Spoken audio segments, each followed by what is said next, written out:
Buenos días, buenas tardes o buenas noches, apreciados hermanos y amigos. Sean bienvenidos a vuestro canal, El Estandarte Adventista. Bien, siguiendo con el estudio de nuestra lección de escuela sabática, el día de hoy tenemos el desarrollo de un importante y alentador tema que nos hablará muy ilustrativamente acerca de la Iglesia de Dios y de la gloria que alcanzará en este final de los tiempos por obra de nuestro Señor Jesús. Pues nosotros, cual piedras vivas, seremos pulidos, emblanquecidos, tallados y adornados para llegar a ser piedras idóneas colocadas en el hermoso templo de Dios, la cual está levantando el Señor, y que será tan firme que permanecerá aún en medio de las pruebas, persecuciones o tribulaciones que le sucedan a los hijos de Dios. Sin embargo, antes de continuar, queremos tener unas breves palabras de oración. Oremos, apreciados hermanos y amigos. Querido y piadoso Padre Celestial que moras en los cielos, te agradecemos por esta hermosa oportunidad que nos das de estudiar tu santa y buena palabra, la cual, como sabemos, está centrada en tu amado Hijo, Cristo Jesús. Te pedimos en esta hora la ayuda de tu Santo Espíritu, el cual inspiró las Sagradas Escrituras, pues queremos entender este importante relato que nos habla de nuestro Salvador como un constructor y a la vez como el fundamento y piedra angular de tu iglesia, de la cual queremos ser parte. Te lo pedimos en el nombre de nuestro Salvador, el Señor Jesús, con el perdón de nuestros pecados. Amén. Nuestra lección se titula La Iglesia como Templo, un título muy ilustrativo que resume la idea central del presente estudio, el cual es mostrarnos de manera simbólica la obra del Señor Jesús en aquellos que le han aceptado como su Mesías o Salvador, pues se habrán convertido en nuevas criaturas que han abandonado sus pecados para pasar a la santidad de los justos, los cuales en su conjunto constituirán el hermoso templo o iglesia de Dios, la cual causará asombro al mundo entero por la perfección de su carácter. Como párrafo de introducción, tenemos un interesante fragmento de la página 475 del libro Hechos de los Apóstoles, en donde Ellen White nos dice que los apóstoles edificaron la iglesia de Dios sobre el fundamento que Cristo mismo había puesto. En realidad, frecuentemente se usa la figura de la edificación de un templo para ilustrarnos cómo se construye la iglesia del Señor. El profeta Zacarías vio que era Cristo el constructor del templo o iglesia de Dios, e Isaías también vio que muchos gentiles venían desde distintos puntos del mundo para participar en esta construcción, pues declaró que los hijos de los extranjeros edificarían los muros de este templo, de acuerdo a Isaías 60:10. Bien, dicho esto, pasemos a desarrollar las preguntas de esta ilustrativa lección. Pregunta número 1. Según la profecía de Zacarías, ¿quién vendría algún día y cuál sería la misión especial del siervo del Señor, el renuevo? Bien, de acuerdo a la visión del profeta Zacarías, registrada en los capítulos 3 y 6 del libro que lleva su nombre, el Señor anunció que enviaría a su siervo el renuevo o el retoño, con la misión de construir o edificar un templo para Jehová Dios. Así está escrito en Zacarías 3:8 y 6:12 respectivamente. Este renuevo o varón de Dios sería en realidad Jesús de Nazaret, el Hijo de Dios y Dios mismo, quien vendría a la tierra con el propósito de construir, como ya se ha mencionado, un templo para Dios, simbólicamente hablando, o mejor dicho, en lenguaje coloquial, Cristo vendría a levantar una iglesia aquí en la tierra, conformada por creyentes justos, a quienes por su fe abandonarían arrepentidos sus vidas de pecado, cambiándolas por una vida de santidad, consagrada a Dios. Estos fieles creyentes serían los que conformarían el templo del Señor, la cual llegaría a ser morada de Dios y de Cristo. Y aunque en la vida real el profeta Zacarías fue enviado para animar al sacerdote Josué a reconstruir físicamente el templo de Jerusalén, Dios a su vez le revela en visión al profeta que enviaría a su siervo el renuevo con la misión de edificar un templo no físico, sino espiritual. Comentándonos más al respecto, la mensajera del Señor, Ellen White, nos dice que la labor del renuevo de Dios, es decir, de Cristo Jesús, consistiría realmente en efectuar una obra de sacrificio y mediación en favor del hombre, siendo este sacrificio y mediación el acto de cimentar y edificar la iglesia de Dios. Asombrosa reflexión de la sierva del Señor respecto a la misión del renuevo o retoño, según la visión del profeta Zacarías. Bien, dicho esto, pasemos a desarrollar nuestra siguiente pregunta. Pregunta número 2. De acuerdo a la profecía, ¿qué reveló el Señor a uno de sus discípulos y qué significa las puertas del infierno no prevalecerán? Bien, el Señor Jesús, entendiendo que la visión del profeta Zacarías acerca de la construcción del templo de Dios por parte del renuevo trataba en realidad acerca de él y de su misión aquí en la tierra, también le reveló al apóstol Simón, llamado Pedro, su propósito de construir una iglesia o templo para Dios, simbólicamente hablando, pues al reconocerle Simón como el Mesías y el Hijo de Dios, entonces el Señor Jesús le reveló su plan de edificar su iglesia, la misma que sería construida como si fuese un templo, con piedras vivas o humanas, es decir, con personas, pues le dijo: tú eres Pedro, y sobre esta roca edificaré mi iglesia. Recordemos que el verdadero nombre de Pedro era Simón, pero en ese momento el Señor le dice a Simón que ahora es Pedro, es decir, que era una piedrecita rodada o preparada como un ladrillo para servir en el templo de Dios, templo que Jesús iba a construir. Así es, hermanos, Cristo le dice a Simón que ahora es una piedrecita rodada o labrada a manera de un ladrillo para el templo que construiría el Señor. Y este es el sentido del sobrenombre Pedro. Y así también debemos venir a ser todos nosotros los que queremos formar parte del reino de Dios, como Pedro o como piedrecitas rodadas o labradas como ladrillos para levantar el templo de Dios, valga la redundancia, templo cuya roca principal o de fundamento es Cristo Jesús. Tengamos en cuenta que Simón, el pescador de Galilea, lo dejó todo por seguir a Cristo, y esto le cambió o le transformó, viniendo a ser una nueva persona, nacida del Espíritu de Dios. Y es justamente con tales personas, nacidas del Espíritu Santo, que Cristo construirá su iglesia. De allí que todos los que somos de la fe, venimos a ser como Pedros o piedras labradas para servir en la construcción del templo de Dios. Tengamos esto en cuenta, apreciados hermanos.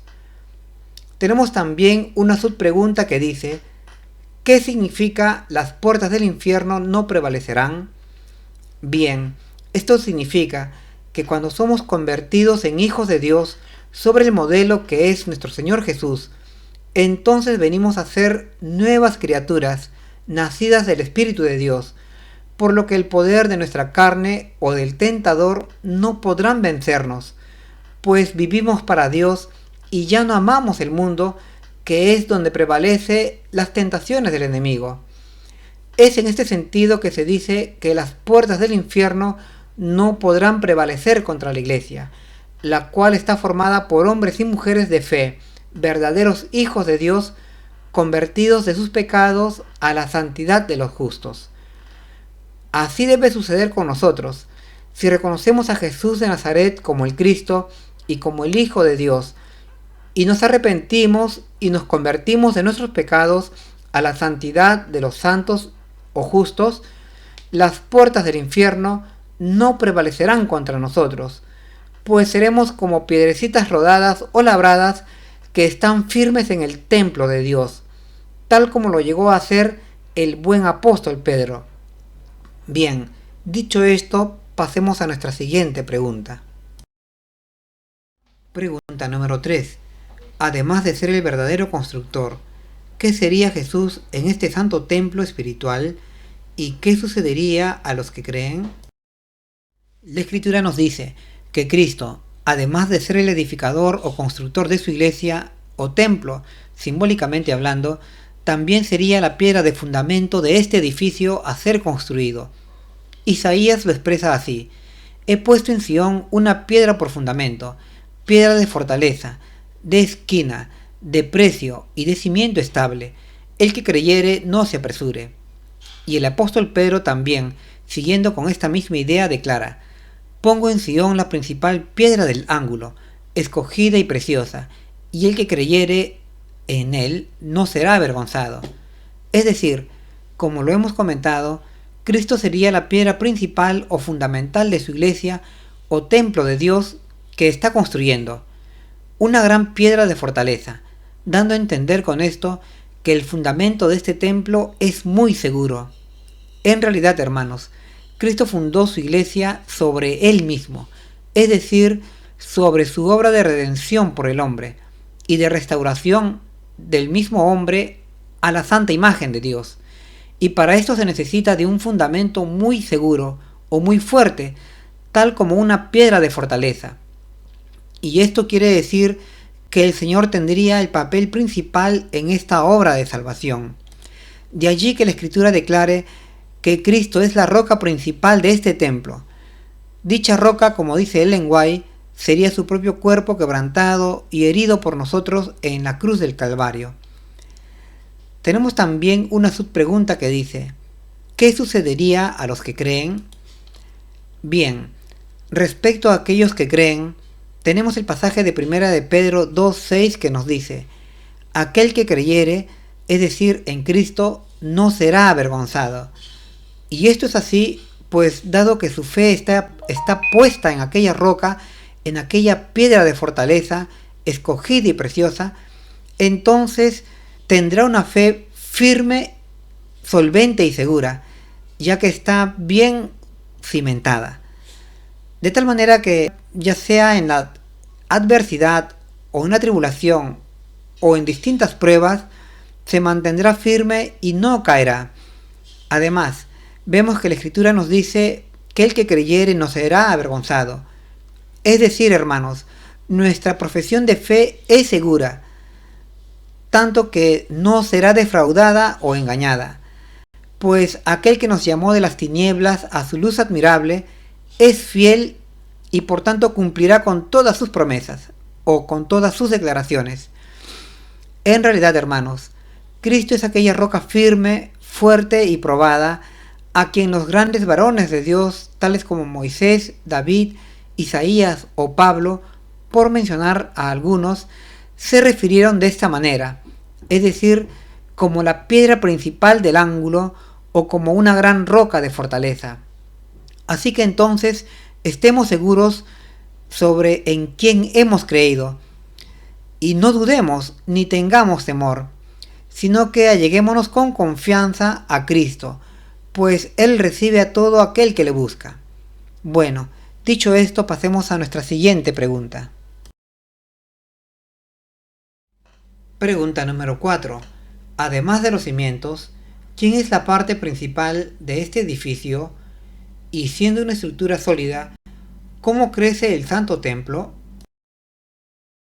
Bien, siguiendo con nuestra ilustración profética sobre la edificación del templo de Dios, tenemos también que Cristo, además de ser el constructor y el fundamento de este edificio santo, es también la principal piedra angular, simbólicamente hablando, pues todo el delineado del edificio, así como su configuración exterior, se basa en esta piedra angular, es decir, en Cristo Jesús. Así lo vemos escrito en Efesios 2:20 y 21 que nos dice: siendo la principal piedra del ángulo Jesucristo mismo, en quien todo el edificio bien coordinado va creciendo para ser un templo santo en el Señor. Así es, hermanos, Cristo es también la piedra angular de este templo santo, ya que es Cristo quien la va delineando y configurando para ser una iglesia o un templo para Dios, según su imagen y semejanza, pues esta es justamente la función de la piedra angular, es decir, delinear el aspecto exterior y coordinar cómo va creciendo la edificación del edificio. Y así es Cristo con nosotros o con su iglesia, pues es basado en Él cómo se delinea nuestro crecimiento y desarrollo espiritual para ser imagen suya. Si es que nacemos como nuevas criaturas, entonces nuestro crecimiento y desarrollo debe ser también en santidad, en pureza y en obediencia al Padre y al prójimo, es decir, con total semejanza a Cristo Jesús, quien es nuestro ejemplo a seguir. Tenemos también una subpregunta que dice: ¿cómo crece el Santo Templo? Bien, según Efesios 2:20 se nos dice que seamos edificados sobre el fundamento de los apóstoles y los profetas, siendo la piedra principal del ángulo Jesucristo mismo. Tenemos entonces a Cristo, quien nos dio su ejemplo que debemos seguir, pero también tenemos a los apóstoles y profetas como ejemplos a imitar, pues ellos también han seguido el ejemplo del Señor, es decir, de su líder, Cristo Jesús. Por lo que si nosotros hemos aceptado a Cristo como nuestro Señor y Salvador, entonces también debemos mirar cómo nos conducimos, de tal manera que sigamos el ejemplo tanto del Señor Jesús como también de sus santos profetas y también de sus santos apóstoles. Con la ayuda de Dios, claro está, pues solo los justos y los santos formarán en su conjunto parte de este hermoso templo o iglesia del Señor. Bien, dicho esto, pasemos a nuestra siguiente pregunta. Pregunta número 5. ¿Quién tiene el privilegio de ser parte de la casa espiritual que el Señor todavía está construyendo y qué significa piedras vivas? Bien, toda persona que se acerca a Cristo Jesús con fe puede tener el privilegio de formar parte de este templo espiritual de Dios, templo que el Señor Jesús aún está construyendo. En 1 de Pedro 2:4 se nos dice que nos acerquemos a Él, a Cristo, piedra viva, desechada ciertamente por los hombres, mas escogida y preciosa para Dios. Pedro también lo dejó todo para seguir a Cristo, y vino a ser una piedrecita rodada o moldeada para servir como piedra viva en la construcción del templo de Dios. Entonces, la oportunidad y la invitación es para todos sin excepción, pues el Señor no rechaza a nadie, sino que nos llama a venir a Él, a todos los que querramos ser parte de su santo reino, o simbólicamente de su santo templo, que Él está construyendo. Si creemos en Él y nos arrepentimos, convirtiéndonos de nuestros pecados a la obediencia a sus santos mandamientos, entonces seguramente que Dios nos bendecirá con el privilegio de ser parte de su templo o iglesia de Dios. Busquemos entonces, hermanos, cambiar y ser nuevas personas, para así conseguir ser parte de aquel santo templo que Cristo está construyendo. Tenemos también una subpregunta que dice: ¿qué significa piedras vivas? Bien, esta es una expresión interesante que está basada en la idea de la construcción del templo del Señor, es decir, de nuestra ilustración profética inicial.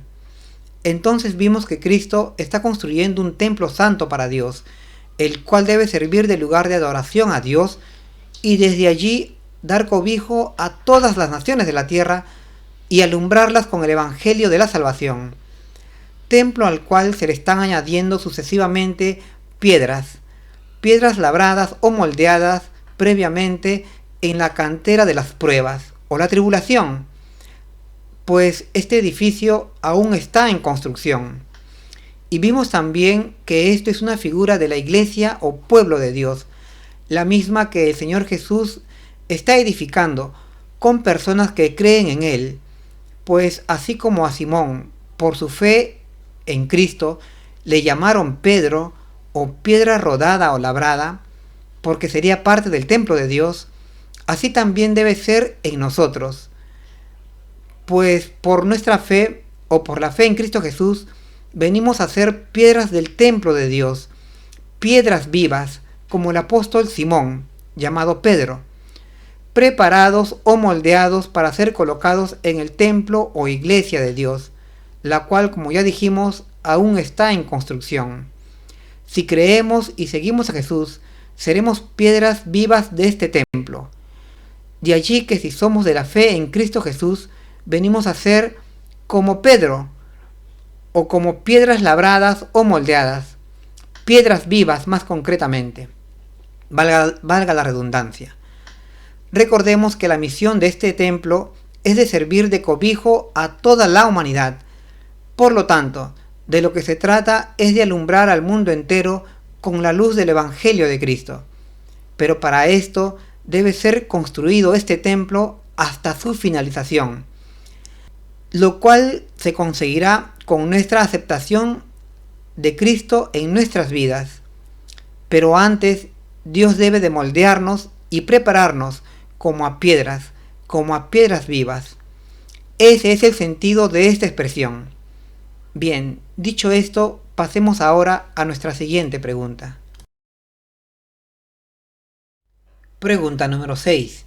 Si somos parte de este edificio santo, con Jesús y los profetas, ¿quién morará en este santuario y en nosotros?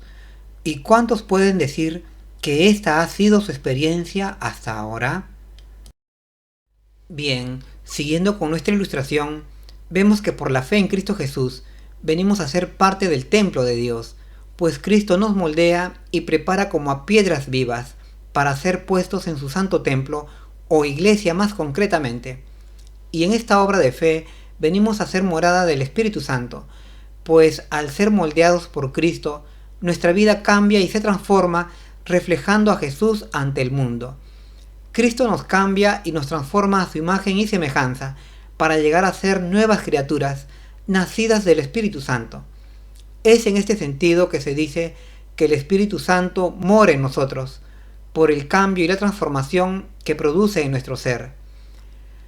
En Efesios 2:22 se nos dice que venimos a ser juntamente edificados para morada de Dios en el Espíritu. Ese es el propósito de este templo, servir de morada de Dios y de su Espíritu, de tal manera que desde allí se alumbre a las naciones de la tierra con el conocimiento de Dios. Recordemos la expresión de San Juan 17:3 que nos dice que la vida eterna consiste en conocer a Dios y a Cristo, y por tanto será desde este templo espiritual o iglesia triunfante que daremos a conocer a las naciones del mundo a Dios y a Cristo Jesús, y entonces llegará el fin. Tenemos también una subpregunta que dice: ¿cuántos pueden decir que esta ha sido su experiencia hasta ahora? Bueno, desde el momento que Cristo fundó su iglesia sobre su fundamento, es decir, sobre sí mismo, y también sobre los 12 apóstoles, quienes fueron los primeros en seguirle, entendemos que muchas personas han sido parte de este templo espiritual, personas que por su labor abnegada y consagrada a Cristo nos dieron a conocer a Jesús. Primeramente los apóstoles, luego los reformadores de la Edad Media, después los pioneros adventistas y finalmente nuestros hermanos de la Reforma, que nos brindaron este valioso mensaje. Y lo mismo debemos hacer o continuar haciendo nosotros, hasta alcanzar a iluminar a todas las naciones de la tierra con la luz del Evangelio. Bien, dicho esto, pasemos a desarrollar nuestra última pregunta. Pregunta número 7.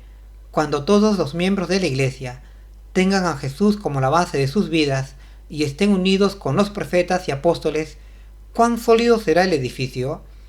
Y cuando este sea el caso, ¿qué es la Iglesia? Bien, hemos visto anteriormente que Cristo es la gran piedra de fundamento del templo o iglesia de Dios, una gran roca en donde este edificio o iglesia permanece firme y seguro. Y también hemos visto que nosotros, por la fe en Cristo Jesús, somos puestos en este templo como piedras vivas, creciendo según nos va moldeando y transformando el Señor. Entonces se nos pregunta, ¿cuán sólido será este edificio?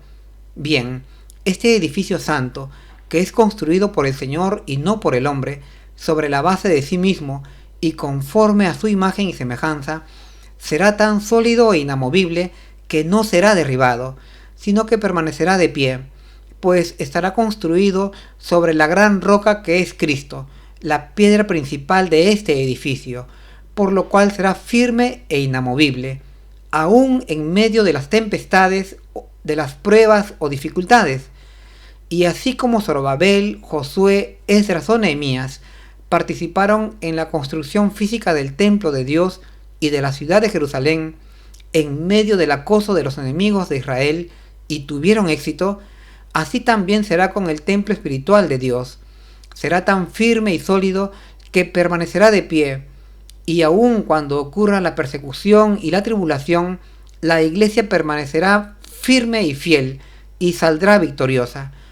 Por eso, hermanos, construyamos nuestras vidas sobre Cristo, sobre su enseñanza y sobre su ejemplo, para permanecer de pie en medio de las pruebas que pronto nos sobrevendrán, y para recibir de pie a nuestro Señor Jesús en su segunda venida.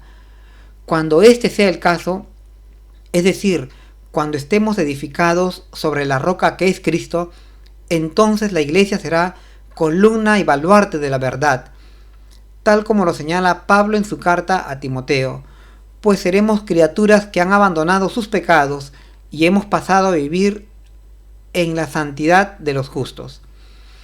De tal manera que, bajo esta condición, podremos alumbrar al mundo entero con el conocimiento de Dios y de Cristo nuestro Salvador.